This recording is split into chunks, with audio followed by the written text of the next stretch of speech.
Hello, everyone. A very good evening to all of you, and warm welcome to this session. Good evening, everyone. How are you all? Is everything all right? Comment section में comment करके बताइए. I am audible, visible you all properly. So this is the third session on verb and tenses, and पिछले दो sessions में हमने main verb के अलग अलग एप्लीकेशन देखे थे कि मेन वर्ब्स के ऊपर हमें एग्जाम में कैसे क्वेश्चंस मिलते हैं. आज के सेशन में हम बात करने वाले हैं मॉडल्स की, पार्शियल मॉडल्स की और हेल्पिंग वर्ब्स की, कि इनके ऊपर आपको किस तरह के क्वेश्चंस मिलते हैं. सब कुछ ठीक ठाक है? चले.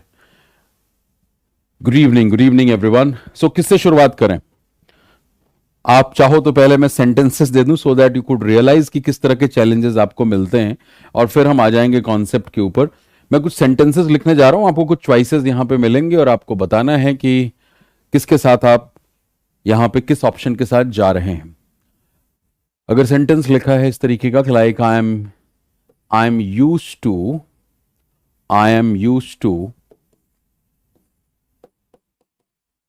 अटेंड और attending this kind of seminar.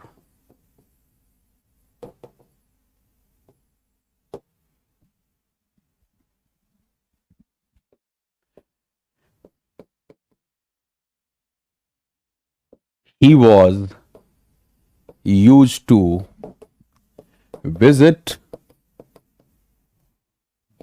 are visiting this place.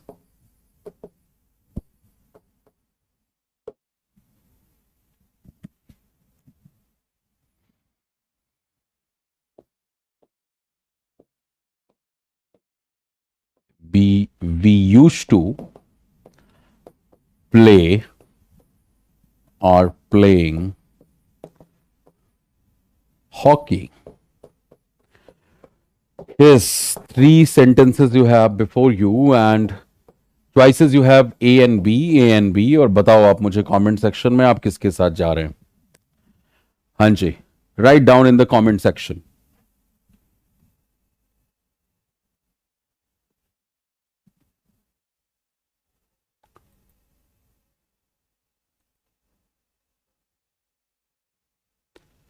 Sentence के नंबर के साथ जरूर लिखना.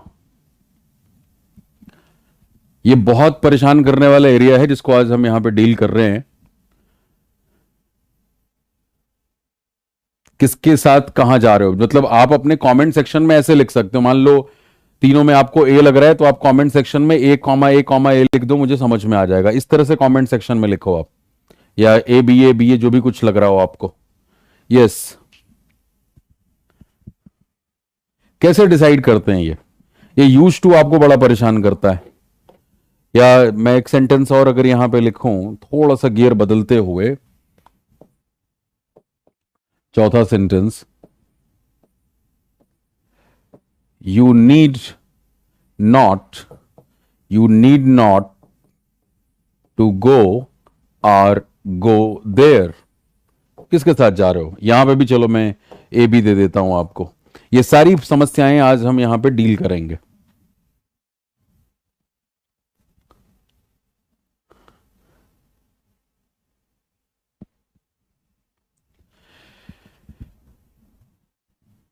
कर लिया आंसर?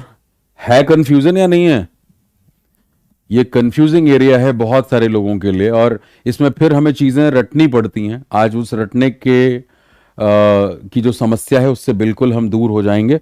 आइए इन सवालों पे हम आएंगे दोबारा. पहले मैं जरा कॉन्सेप्ट डिस्कशन आपके साथ कर लूं. जो वर्ब की हमने क्लासिफिकेशन की थी उसमें पहला बेसिस था मेन वर्ब और हेल्पिंग वर्ब. मेन वर्ब का ज्ञान आपने ले लिया था, उसको एग्जाम में कैसे फंसाया जा सकता है क्वेश्चंस में, the kind of challenges you face in actual examination scenario, you have seen all those types of questions. Now will talk about the helping verb in today's class. Right, जब हम helping verbs की बात करते हैं, नाम से ही पता लग रहा है, जो हेल्प करता है मेन वर्ब को. अगर आप इसकी क्लासिफिकेशन की बात करो, दो ब्रॉडर क्लासिफिकेशन में ये आता है. सबसे पहले हम बात करते हैं प्राइमरी हेल्पिंग वर्ब की. ध्यान से सुनते और समझते चलिएगा. प्राइमरी हेल्पिंग वर्ब, और जो दूसरा एरिया है आप इसे कहते हो मॉडल्स. अब अगर हम एग्जाम्पल्स की बात करें इसमें, तो प्राइमरी हेल्पिंग वर्ब में आपके पास कौन से फॉर्म आते हैं? यहां पे आपके पास आता है बी फॉर्म का वर्ब, राइट। आपके पास आता है डू फॉर्म का वर्ब और हैज। बी का मतलब is, am, are, was, were,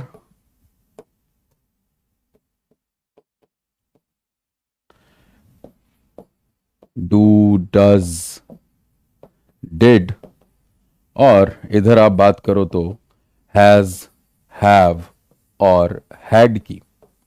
ये आपके प्राइमरी हेल्पिंग वर्ब्स हो जाते हैं, ये प्राइमरी हेल्पिंग वर्ब्स हैं। और अगर हम मॉडल्स की बात करें तो हमारे पास कैसे शब्द आते हैं, बचपन से पढ़ रहे हो आप, will, would, shall, should, can, could, may, might, used to, dare, need, ought to, right. ये सारे के सारे आपके क्या हैं, ये सब मॉडल वर्ब के अंदर आ जाते हैं। Have to, had better, had rather, इस तरह से।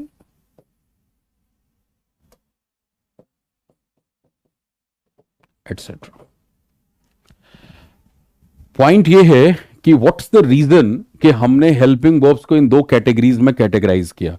सबसे पहले ये सवाल पूछने की हमें जरूरत है कि जब दोनों के दोनों हेल्प भी करते हैं, आप हेल्प देख भी लो इनके किस तरीके से हेल्प करते हैं। अब जैसे मान लीजिए आप सेंटेंस आप यहां पे लिखते हैं कि ही डज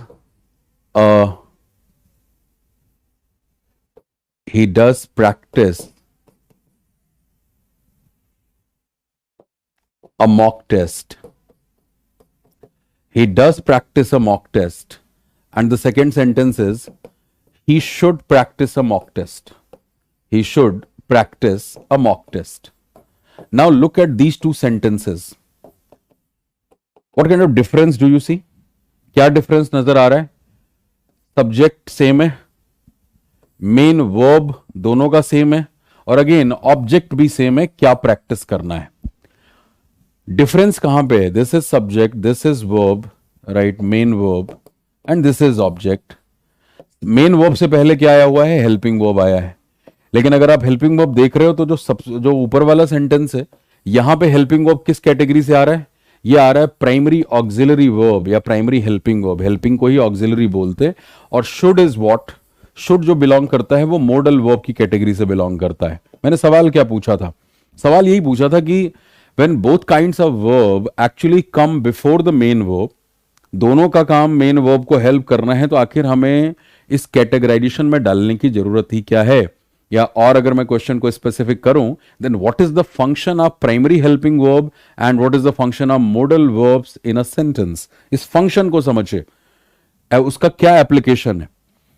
तो जो प्राइमरी हेल्पिंग वर्ब है उसको खुद आंसर देने के लिए मैं आपको एक सेंटेंस लिख देता हूं, आपको तुरंत समझ में आ जाएगा।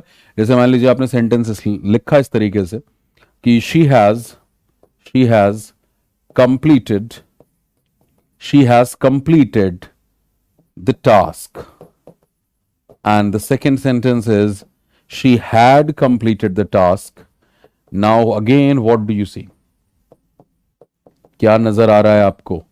नजर आ रहा है कि भाई सब कुछ तो सेम है, everything is same except what? Except has and had. Subject same है, मेन वर्ब सेम है, ऑब्जेक्ट सेम है, और जो फर्क आया हुआ है वो हेल्पिंग वर्ब में फर्क आया है। हैज और हैड का फर्क इन दोनों सेंटेंसेस में किस बेसिस पे डिफरेंस क्रिएट कर रहा है? हैज और हैव का जो डिफरेंस है, हैज और हैड का जो डिफरेंस है, ये इन दोनों सेंटेंसेस में किस बेसिस पे डिफरेंस क्रिएट कर रहा है? टेंसेस के बेसिस पे। ये पढ़ते ही आपको समझ में आ गया कि this sentence is written in present perfect tense, this is present perfect, and this is past perfect. That's the difference. तो यहां से सवाल का जवाब आपको मिल गया कि जो प्राइमरी हेल्पिंग वर्ब्स हैं वो जब मेन वर्ब के पहले आते हैं तो वो आपको टेंस की सूचना देते हैं। अब दोबारा आ जाइए जरा प्राइमरी हेल्पिंग वर्ब्स के ऊपर। क्या नजर आ रहा है आपको यहां पे? यहां पे आपको नजर आ रहा है कि इज, एम, आर, ये बात करते हैं प्रेजेंट की, और वॉज, वर कहां पे आ गया? ये आ गया पास्ट में। Do does present and did जो है वो past, and again has have present and had जो है वो पास्ट में। यहां पे एक सवाल मन में पैदा होता है फिर कि भाई फ्यूचर टेंस नहीं होता क्या? क्योंकि एक तरफ हम ये कह रहे हैं कि प्राइमरी हेल्पिंग वर्ब्स जो हैं, जो प्राइमरी ऑक्सिलरी वर्ब्स हैं, वो आपको टेंस की सूचना देते हैं, but we do not have any helping verb in under the primary helping verb category जो कि आपको फ्यूचर की सूचना दे। और फ्यूचर की सूचना मिलती कहां से? वो मिलती है विल और शैल से, बट वो प्राइमरी हेल्पिंग वर्ब के पार्ट नहीं। वो पार्ट किसके हैं? वो मॉडल्स के पार्ट है। दैट्स वाई आपको हो सकता है कई बार इस तरह का भी कंटेंट कहीं पढ़ने को मिले कि there is no future tense, तो कभी भी परेशान मत हो जाना ये क्या हो गया। अभी बचपन से हम प्रेजेंट और पास्ट फ्यूचर पढ़ रहे थे, बड़े होते होते फ्यूचर गायब कहां हो गया? तो उसके पीछे कारण ये है कि भाई फ्यूचर टेंस की सूचना देने वाले जो हेल्पिंग वर्ब्स हैं वो प्राइमरी हेल्पिंग वर्ब के पार्ट नहीं हैं। और मॉडल शब्द का जन्म कहां से हुआ है? तो अभी मैंने क्या पूछा था कि इनका फंक्शन क्या है, तो आपको पता लग गया कि ये आपको जानकारी देते हैं किसकी? प्राइमरी हेल्पिंग वर्ब्स हमें टेंस की जानकारी देते हैं। किसी भी मेन वर्ब से पहले लग करके ये बता देगा कि भाई इस सेंटेंस का टेंस क्या है। लेकिन मॉडल्स वर्ड का जन्म कहां से हुआ है? ये हुआ है मूड वर्ड से, right? It talks about different kind of moods. और अगेन यहां पे ऐसा नहीं है कि एक मॉडल वर्ब का मीनिंग लिमिटेड है। One modal verb can be used in multiple ways, right, in multiple meanings.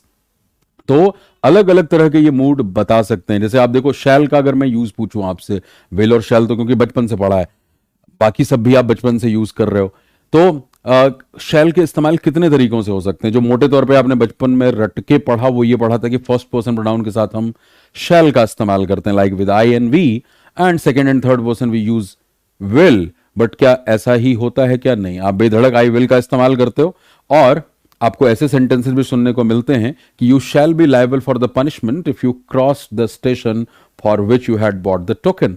कई बार मेट्रो अनाउंसमेंट में आपको यह सुनने को मिलता है, राइट? सो वहां पे किस तरह का डिफरेंस नजर आ रहा है? भाई यू के साथ भी शैल लगा लिया, you shall be liable for the punishment, you and he shall be present in the court tomorrow. तो आप देख रहे हैं कि जब हम सेकेंड एंड थर्ड पर्सन के साथ शैल का इस्तेमाल कर रहे हैं तो मल्टीपल सेंसेस में यूज हो जाता है। आप किसी को थ्रेटन कर रहे हैं, वहां भी शैल का इस्तेमाल हो जा रहा है। आप कमांड कर रहे हैं, ऑर्डर कर रहे हैं, वहां भी शैल का यूज हो रहा है। आप प्रॉमिस कर रहे हैं, वहां भी शैल का यूज हो जा रहा है सेकेंड एंड थर्ड के साथ। वहीं विल का इस्तेमाल आप सर्टेनिटी के सेंस में, वॉल्यूशन के सेंस में करते हो। तो कहने का क्या मतलब है कि मॉडल वर्ब्स जो हैं इनका इस्तेमाल हम कई तरह के सेंस में कर सकते हैं, जबकि इनका इस्तेमाल लिमिटेड है। इज का इस्तेमाल किसके साथ होगा आपको पता है, आर का किसके साथ होगा पता है, एम का किसके साथ है वो फिक्स्ड है, उसमें कोई वेरिएशन नहीं है। और ये बता रहा होता है कि इज एम आर है तो प्रेजेंट है, वॉज वर है तो पास्ट है। लेकिन क्या कैन और कुड का फर्क हमेशा यही बताएगा क्या? कुड हम डेफिनेटली कहते हैं could is the past of can, but क्या हमेशा कुड पास्ट की बात करेगा? नहीं, जरूरी नहीं है।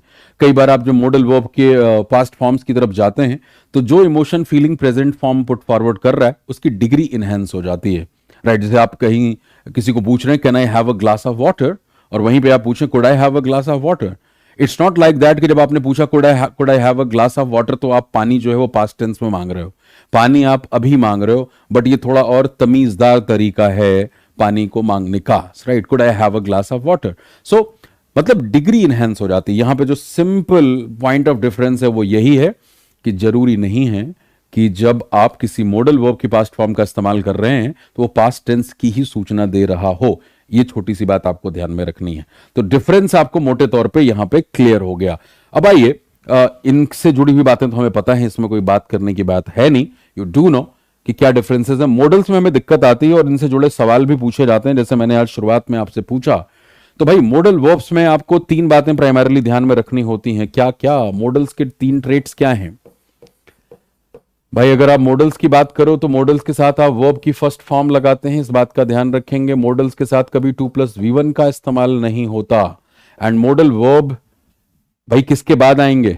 कम आफ्टर सब्जेक्ट ओनली, क्योंकि हेल्पिंग वर्ब है, सब्जेक्ट के तुरंत बाद आप लगाते हैं। ये बहुत कॉमन सेंसिकल बात है। मतलब आप कोई सेंटेंस लेकर के ये तीनों बातें प्रूव कर सकते हो।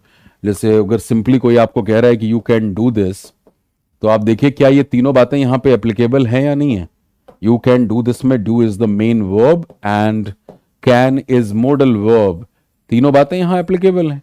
भाई कैन मॉडल वर्ब है, सब्जेक्ट के तुरंत बाद आ रहा है, और मॉडल वर्ब के बाद आप 2+V1 नहीं लगा सकते, राइट। तो ये 2+V1 आप यहां पे नहीं लगा सकते। मार्कर का कलर चेंज कर देता हूं, V1 लगता है, 2+V1 नहीं लग सकता, यहां नहीं लगा हुआ है, और मॉडल वर्ब के बाद वर्ब की फर्स्ट फॉर्म का ही इस्तेमाल किया गया है। तो ये सिंपल सा ट्रेट है, आप इस बात को जानते हैं। आप कभी ये नहीं कहोगे कि ही does not should do this, right. आपको पता है कि आप simply he should not do this ये कह सकते हैं, he should not do this, right. उसे ये काम नहीं करना चाहिए। तो आपको नजर आ रहा है कि भाई मॉडल वर्ब जो है वो एक तो सिंपल सी बात, ये सीजन प्रूफ होते हैं, सब्जेक्ट का कोई फर्क नहीं पड़ता, जो मर्जी सब्जेक्ट हो शुड लगा सकते हो आप, सिंगुलर प्लूरल का कोई पंगा यहां पे नहीं है। मॉडल्स के साथ एक और बात होती है, इसको हम कहते हैं friends of not.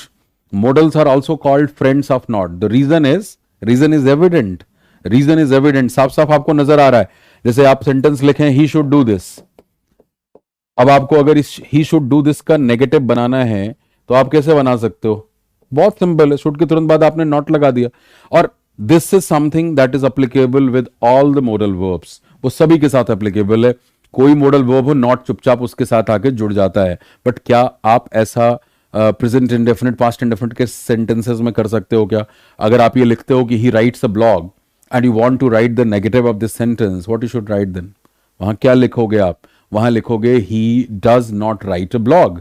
So in order to make that sentence negative, आपको हेल्पिंग वर्ब इंट्रोड्यूस करना पड़ता है।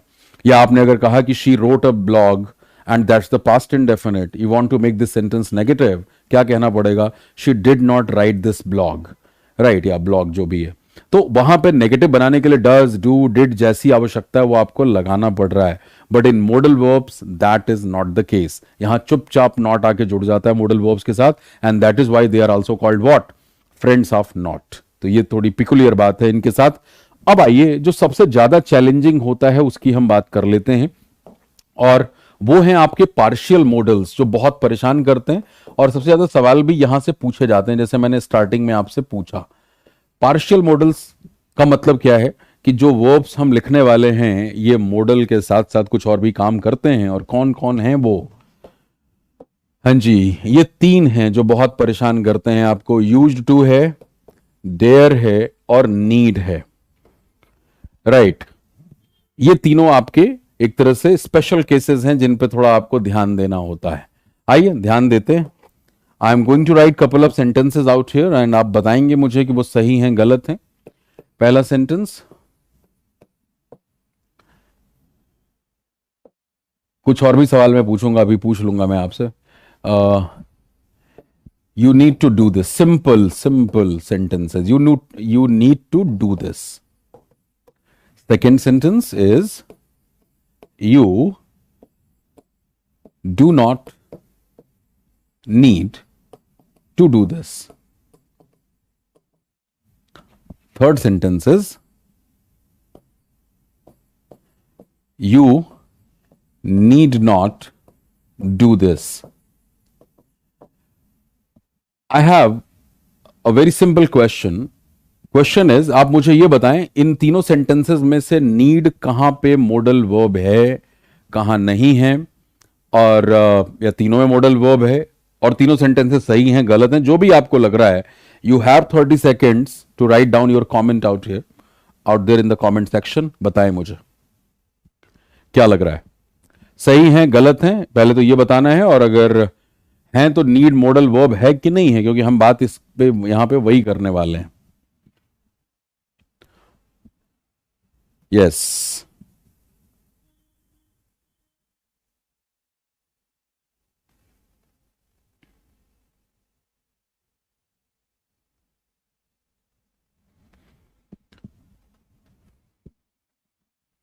जब तक आप अपने विचार दे रहे हैं तब तक मैं कुछ सेंटेंस और बढ़ा देता हूं। ये सेंटेंस हम बहुत कॉमनली यूज करते हैं लोगों के लिए। You dare not speak like this to me, तुम मुझसे ऐसी बात करने की जरूरत तुमने कैसे की, राइट। सो बताइए मुझे, is this sentence correct? You dare not speak like this to मी।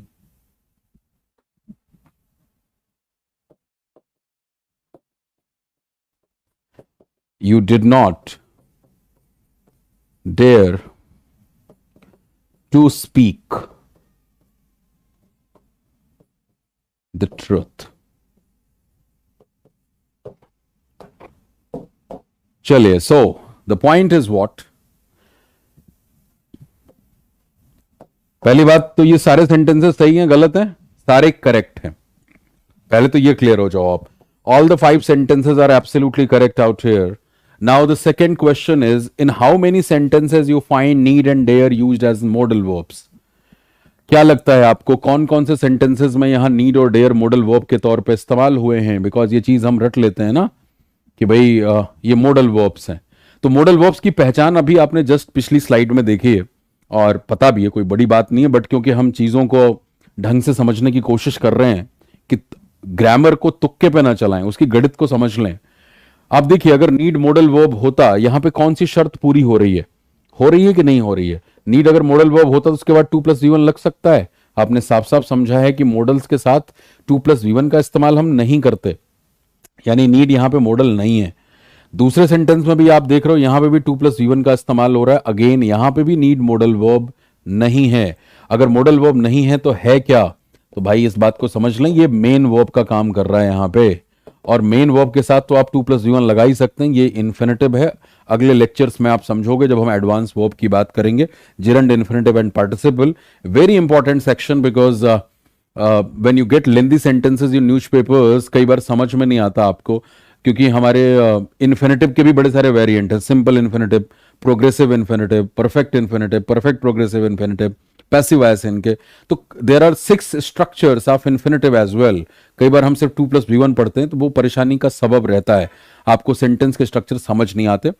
अपने बैचेस के अंदर करियर वेल ऐप पे तो सारी चीजें मैं डिस्कस करता ही हूं, बट यूट्यूब के लिए बता रहा हूं मैं, तो ये चीजें ध्यान में आपको रखनी है।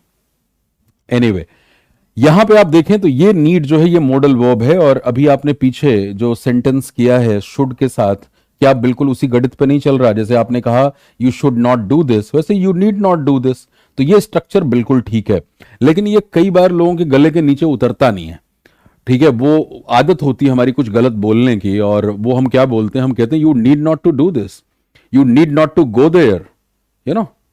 सो नीड नॉट के बाद हम टू लगा देते हैं बड़े प्यार से, you need not to do this. That is absolutely incorrect and rubbish. You need not do this, you need not go there. Need not के बाद आप वर्ब की फर्स्ट फॉर्म सीधे लगाते हो, टू अगर लगाओगे तो वो गलत हो जाएगा। और दैट इज वाई ये एरियाज जो हैं वो थोड़ा परेशान करते हैं लोगों को, बिकॉज स्पोकन इंग्लिश में बहुत सारी चीजें हम गलत बोलते हैं और इनफॉर्मली यूज करते हैं, और हमें लग रहा होता है, क्योंकि जो यूज कर रहे हो ना वो बहुत कहीं सब कॉन्शियस में बैठता जाता है, तो हमें गलत की अगर लंबे समय से आदत पड़ गई है तो गलत ही सही लगने लगता है। तो लगने और होने में फर्क है, तो यहां जो होता है वो समझ रहे हैं, लगना खत्म हो जाएगा इसके बाद। अगले सेंटेंस में आप देखें, you dare not speak like this to me. Again this sentence is absolutely correct and dare is used as modal verb only. और यहां पे भी सेम कहानी है, नॉट उसके बाद आया है और वर्ब की फर्स्ट फॉर्म लग गई है। And you did not dare to speak the truth, यहां स्ट्रक्चर साफ साफ समझ आ रहा है। देखो, ये डेयर में भी था और नीड में भी था। अगर ये मॉडल वर्ब होते तो सब्जेक्ट के बाद आने चाहिए थे, यहां तो उनके बीच में एक हेल्पिंग वर्ब आ चुका है, और हेल्पिंग वर्ब अगर आया हुआ है तो ये साफ साफ पे पता लग रहा है, it's a clear indication that in both the sentences second and fifth, need and dare, ये दोनों वर्ब कैसे इस्तेमाल हो रहे हैं, they are being used as main verb, and with main verb you can simply use 2+V1, and that is the case out here, to speak the truth. That's absolutely correct. Got it everyone? So now you can formulate things by your own. आपको किसी को लिखे हुए फार्मूले के रटने की जरूरत नहीं है, आप खुद फार्मूला बना सकते हैं। क्या बना सकते हैं भाई? सब्जेक्ट प्लस नीड या डेयर अगर आया हुआ है और उसके बाद 2+V1 है, या सब्जेक्ट प्लस कोई हेल्पिंग वर्ब है और उसके बाद नीड या डेयर आपको दिख रहा है, तो उस हालात में भी आप 2+V1 का इस्तेमाल करेंगे उसके बाद। और यहां से समझ में क्या आया? What is the function of this?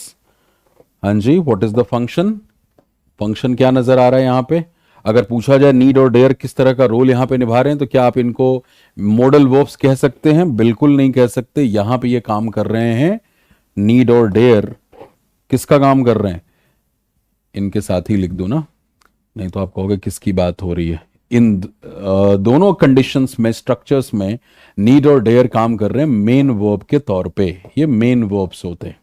जैसे कोई मेन वर्ब फंक्शन करेगा और आपको ये नजर आ रहा है, अगर पूछा जाए आपसे कि भाई ये मॉडल वर्ब कब होते हैं, तो वो भी आपको नजर आ गया कि सब्जेक्ट प्लस नीड या डेयर आया हुआ है, इसके तुरंत बाद लगा हुआ है नॉट, और नॉट के बाद आप लगा रहे हैं V1।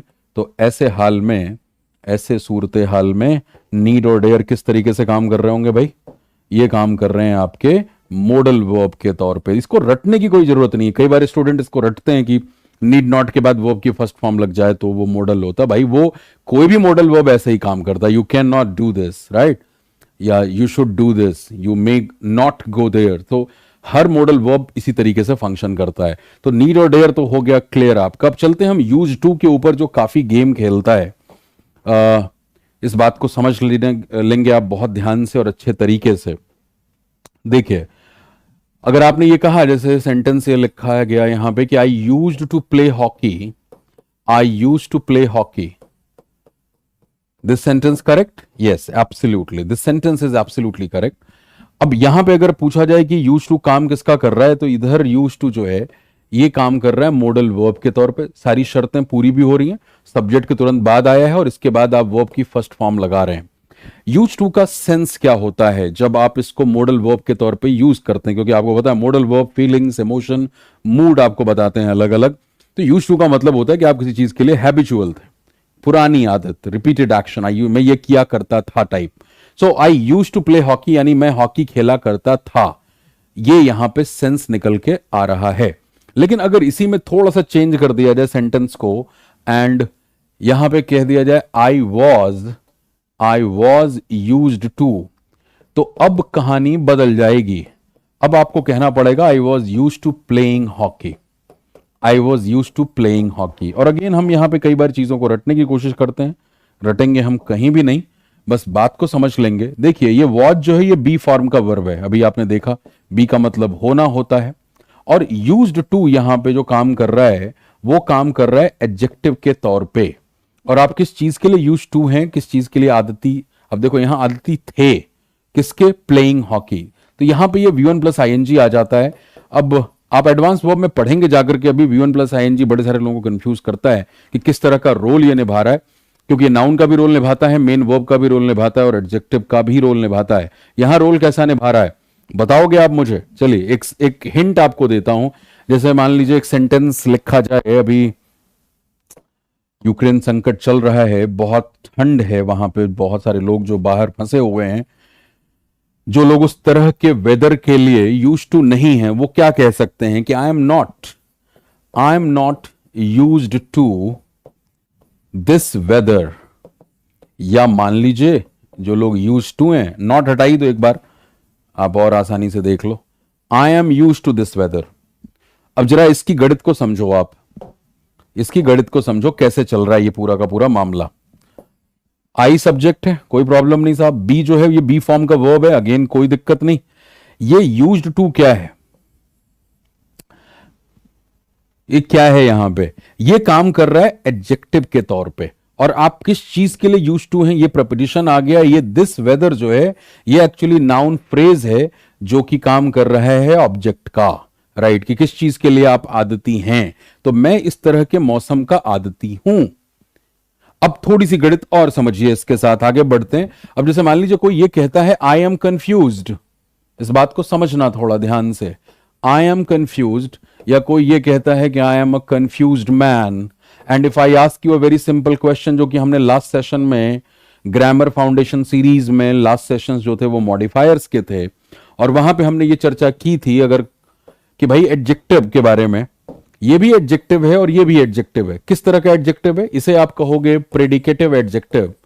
ये प्रेडिकेटिव एडजेक्टिव है बिकॉज एंड हो रहा है, और इधर आप देख रहे हैं ये नाउन है, नाउन के पहले आ रहा है, तो ये एट्रीब्यूटिव एडजेक्टिव है।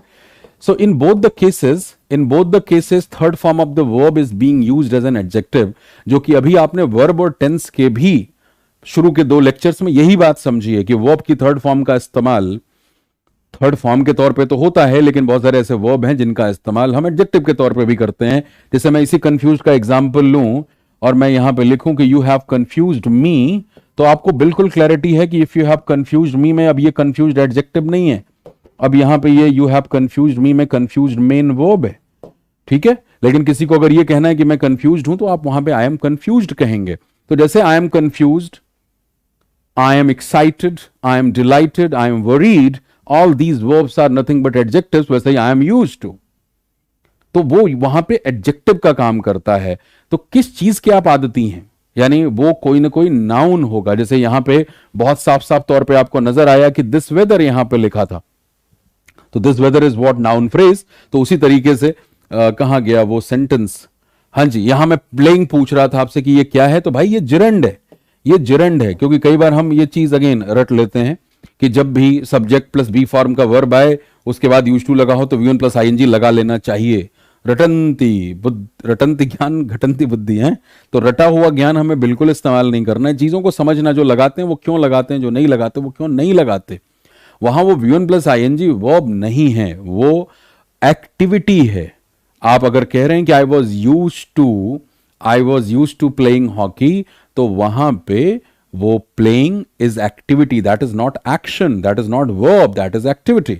आप जो मर्जी चाहो टेंस में खेल सकते हो, आप आई एम कर लो, कोई दिक्कत नहीं। I am use to playing hockey, I was use to play, क्योंकि आदती होना, मैं किया करता था। यूज टू जब मॉडल वर्ब है तो वो पास्ट की हैबिट है, बट जब ये एडजेक्टिव है तो एडजेक्टिव तो किसी भी तरफ से आप यूज कर सकते हो। मैं इस चीज का आदती हूं, मैं इस चीज का आदती था, मैं इस चीज का आदती हो जाऊंगा, ये भी कर सकते हो आप। अब जैसे मान लीजिए कोई यूक्रेन में, जैसे इतने सारे हमारे छात्र वहां पढ़ने गए, वेदर बिल्कुल अलग है। अब वहां जब वो पहुंचा छात्र, तो वो कह रहा नहीं, I am not use to this weather, तो वहां पे कोई दिक्कत नहीं है, राइट। अगर आप कह रहे हैं कि नहीं मैं वहां पहुंच चुका हूं, धीरे धीरे मैं इसका आदती हो जाऊंगा, so I will be use to this weather, कोई दिक्कत नहीं। वहां पे तीनों टेंस में खेल सकते हो, क्योंकि वो तो एडजेक्टिव के लिए तौर पे काम कर रहा है, जो आपका स्टेट बता रहा है कि आप उस चीज की आदती हैं, आदती थे, आदती हो जाएंगे, राइट। तो उसमें कभी घबराना नहीं है कि अच्छा नहीं तो पास्ट की हैबिट होती थी। पास्ट की हैबिट तब होगी जब वो मॉडल वर्ब होगा, और ऐसे हालात में सब्जेक्ट के तुरंत बाद आएगा, ठीक है। तो अब ये क्यों क्या होता है ये आपको समझ में आ गया। तो अब आप इसके लिए भी फॉर्मूले मतलब फॉर्मूला बना सकते हो खुद ही। क्या बना सकते हो कि भाई अगर सब्जेक्ट प्लस यूज्ड टू है और उसके बाद V1 लगा हुआ है, तो ये सीधे सीधे आपको क्या समझा देता है कि भाई इस हालात में ये काम किस तरह से कैसे कर रहा है। यहां पे ये आपका मॉडल वर्ब है, ये मॉडल वर्ब है। अभी इसके नेगेटिव और बाकी की भी बात करेंगे, पहले एक अफर्मेटिव सेंटेंस का स्ट्रक्चर पर कमांड कर लो आप। और दूसरी कहानी क्या समझ में आई कि सब्जेक्ट के बाद अगर बी फॉर्म का वर्ब आ जाता है, यानी सब्जेक्ट के बाद is am are was were कुछ भी लगा हुआ है, और उसके बाद यू हैव यूज्ड टू, तो फिर आप V1 प्लस आईएनजी का इस्तेमाल करते हैं, राइट। ये बात आपको ध्यान में आ गई, और क्यों करते हैं और ये क्या होता है वो भी समझ में आ गया कि उस समय ये काम किसका कर रहा होता है। ये काम कर रहा होता है एडजेक्टिव का, और ये काम कर रहा होता है नाउन का। ये एक्टिविटी की बात है कि भाई इसको कभी भी ये नहीं समझ लेंगे आपकी ये वर्ब है। अगर नाउन है तो कहने का क्या मतलब, ये जिरंड के तौर पे इस्तेमाल होता है, ठीक है। इतनी बात क्लियर हो गई सभी को? Everyone is clear with this? हाँ या ना? अब जरा आ जाइए, जो सबसे पहले सेंटेंस की शुरुआत हुई थी। अब शायद आप उतना तैयार हो चुके हैं कि आप इसको संभाल लें। आई एम यूज टू, अब आपको पता है कि यूज टू के पहले एम लगा हुआ है, तो आप किसके साथ जाओगे? अटेंडिंग के साथ जाओगे। यहां एक्टिविटी वाली बात आ गई। He was use to, again same कहानी है, यूज टू अगेन एडजेक्टिव के तौर पे, इधर वॉज पास्ट टेंस में चला गया, कोई दिक्कत नहीं। अगेन यहां पे भी आप विजिटिंग के साथ जाने वाले हैं, यानी मैं इस जगह को विजिट किया करता था। We use to play hockey, यहां पे आप मॉडल वर्ब है, टू प्ले के साथ जाओगे। और यू नीड नॉट लिखा हुआ है, अभी आपको बताया, क्योंकि जबान से टू गो निकल जाता है, हम चले जाते हैं उसके साथ। You need not go there, ठीक है। Is it clear? अब आइए आगे बढ़ते हैं, कुछ और क्वेश्चन सेंटेंसेस दूं आपको मैं। तो ये कहानी आपको पता लग गई कि भाई ये क्यों काम करता है, कैसे काम करता है। और इसमें एक केस और भी पैदा होता है, जो इसका थोड़ा सा एक्सेप्शन वाला केस हो जाता है, तो उसको भी देख लेते हैं।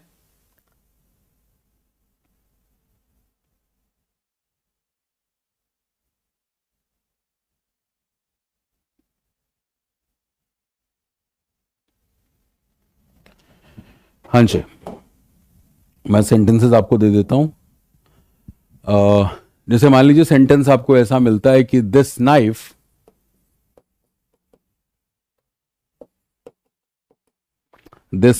वॉज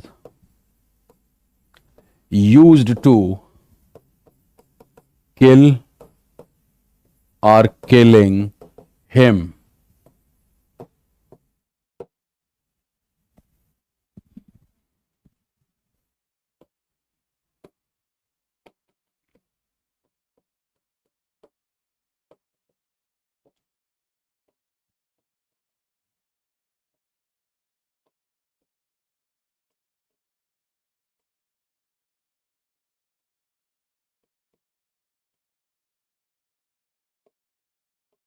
कुछ और सेंटेंसेस।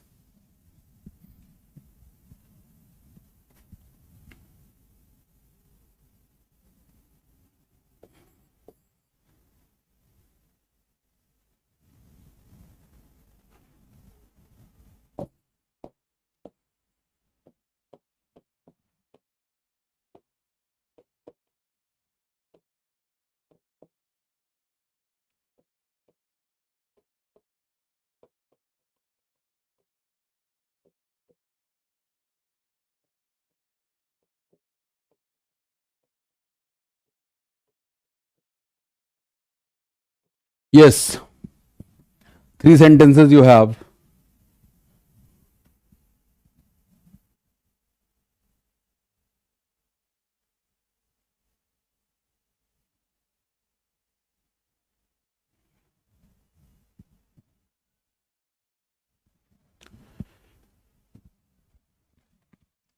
कहोगे सर अभी तो फॉर्मूला आपने बताया फिर ये क्वेश्चन दे दिया, ये तो बड़ा आसान है, हम फटाफट कर लेंगे।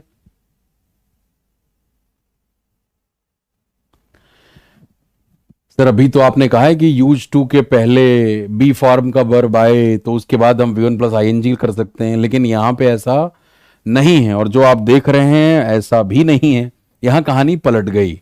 राइट, तो अब जो पहले यहां पे अंडरलाइन किया मुझे वो भी हटाना पड़ेगा कि आप ये आंखें पूरी देख पाए कि यहां कहानी क्या है। देखिए यहां पे आप टू किल के साथ जा रहे हैं, प्रिपेयर के साथ जा रहे हैं, और यहां पे तो खैर कोई दिक्कत नहीं है, आप गेटिंग अप के साथ जा रहे हैं। अब ये दोनों सेंटेंस है जो इस वाली स्लाइड में, वैसे नंबर हमें और देना चाहिए ना, कितने सेंटेंसेस हो गए थे पीछे, 4 थे 5 थे पहली वाली स्लाइड में, उसके आगे की बात कर लेते हैं ना। तो ये क्वेश्चन का नंबरिंग चेंज कर दें, खैर चलो उसमें क्या रखा है नंबरिंग में, कॉन्सेप्ट पे ध्यान दो। ये जो दोनों सेंटेंसेस हैं हमारे, ये अलग तरह के कॉन्सेप्ट के ऊपर हैं। यहां आपको समझना पड़ेगा कि यूज का इस्तेमाल, यूज्ड टू का इस्तेमाल यहां एडजेक्टिव के तौर पे नहीं हो रहा है। यूज का आप एक सिंपल सा मतलब बचपन से जानते हैं, जिसका मतलब होता है प्रयोग होना, प्रयोग करना। और या इन दोनों सेंटेंसेस में ये इसी तरीके से इस्तेमाल हुआ है कि इस चाकू का प्रयोग हुआ है उसको मारने में, और राइस फ्लोर का इस्तेमाल होता है इस रेसिपी को प्रिपेयर करने में। तो यहां प्रयोग वाली बात है, इस्तेमाल वाला सेंस है, यहां एडजेक्टिव वाला या पास्ट की हैबिट वाला बिल्कुल भी सेंस नहीं है। तो यूज्ड टू के आपको रंग समझ में इधर आ रहे हैं। ये बात जो है ये पैसिव वॉइस में कही जा रही है, एज सिंपल एज दैट। इस चाकू का इस्तेमाल हुआ था उसको मारने में, या चावल के आटे का इस्तेमाल होता है इस रेसिपी को बनाने में। राइट, तो इधर यूज्ड टू प्रिपेयर, यहां सिंपली ये जो है ये इन्फिनेटिव का स्ट्रक्चर है, यानी ये टू जो है वो यूज्ड का पार्ट नहीं है। इस बात का ध्यान रखिए, ये 2+V1 का पार्ट है। जैसे कि आप किसी भी सिंपल वर्ब के साथ 2+V1 का इस्तेमाल कर सकते हैं मेन वर्ब के तौर पे। तो वही वाली बात कि यहां प्रयोग वाले सेंस में यह इस्तेमाल हो रहा है।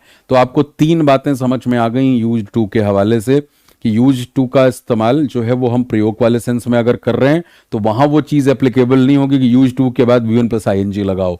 वहां यूज अलग है, 2+V1 एक साथ है। ये बहुत बड़ा कंफ्यूजिंग एरिया होता है, लोग टू को V1 के साथ जोड़ रहे हो कि टू के साथ यूज्ड है। तो जब यूज्ड टू है तो वो आपका इन्फिनेटिव के तौर, सॉरी इन्फिनेटिव कह रहा हूं, वो आपका मॉडल वर्ब के तौर पे काम करता है। फिर आपने एडजेक्टिव वाला प्रयोग भी देख लिया, ये प्रयोग होने वाला है, यहां कोई दिक्कत नहीं है। नेगेटिव बना लिया आपने यहां पे, हम सुबह जल्दी उठने के आदती नहीं हैं, ये इसका मतलब हो गया। तो जैसे आप कोई भी कंफ्यूजिंग वो जो सेंटेंस है उसको नेगेटिव बनाते हो, I am not confused, I am not confused, वैसे we are not used, as simple as that. और ऐसे हालात में ये गेटिंग अप अगेन एक्टिविटी है, जिरंड वाला सेंस होगा, राइट। तो आई होप कि आपको चीज़ें क्लियर हो गई और जो भी परेशानियां थी इनके यूसेस को लेकर के डेयर, यूज टू और नीड को, खासतौर से यही तीन परेशान करते हैं, बाकी तो हमें समझ में आता ही है। वो चीज़ें परेशान करती हैं। फिर इसमें मॉडल के अगर यूसेस की बात करो तो आपके जो सेंटेंसेस बनते हैं किस तरीके वाले, कंडीशनल सेंटेंसेस वहाँ पे इस्तेमाल होते हैं मॉडल्स के। So I hope this session will help you out to understand things. ठीक है, चलिए, रियल कॉन्सेप्ट की क्लासेस नहीं चल रही हैं, ऐप की कुछ दिक्कतें हैं वो सॉर्ट आउट हो जाएंगी, क्लासेस बिल्कुल नॉर्मल तरीके से चलेंगी, डोंट वरी अबाउट दैट। ठीक है रजत, बहुत जल्दी इंफॉर्मेशन मिलेगी। चलिए, बुक के बारे में भी आपको। So that's all, thank you very much. अगला सेशन भी चाहते हैं आप वर्ब और टेंस पे ही, या थोड़ा सा गियर बदलें और हम बाकी एरियाज की तरफ आएं, थोड़ा वोकैब के यूसेस या जो हमारे इंग्लिश यूसेस बेस्ड क्वेश्चंस हैं, या आप चाहते हैं ये कॉन्टिन्यूएशन बना रहे? हाँ जी, एक्सेप्शन था रोहित वहां पे। Thank you everyone. कि नहीं सर, ग्रामर पढ़ पढ़ के बोर हो गए, थोड़ा गियर बदलो।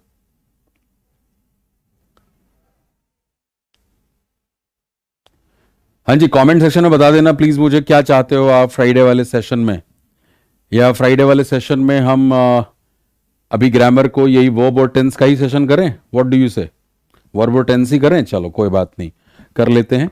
और एक कोशिश ये करना, जैसे यहां पे नेगेटिव बना है, इंट्रोगेटिव बनाने की भी प्रैक्टिस कर लेना। ठीक है, इनके इंट्रोगेटिव सेंटेंसेस कैसे बनते हैं कमेंट सेक्शन में लिखना जरूर। वर्ड पावर मेड इजी कराइए, रजत कह रहे हैं। ओके जी, वो क्या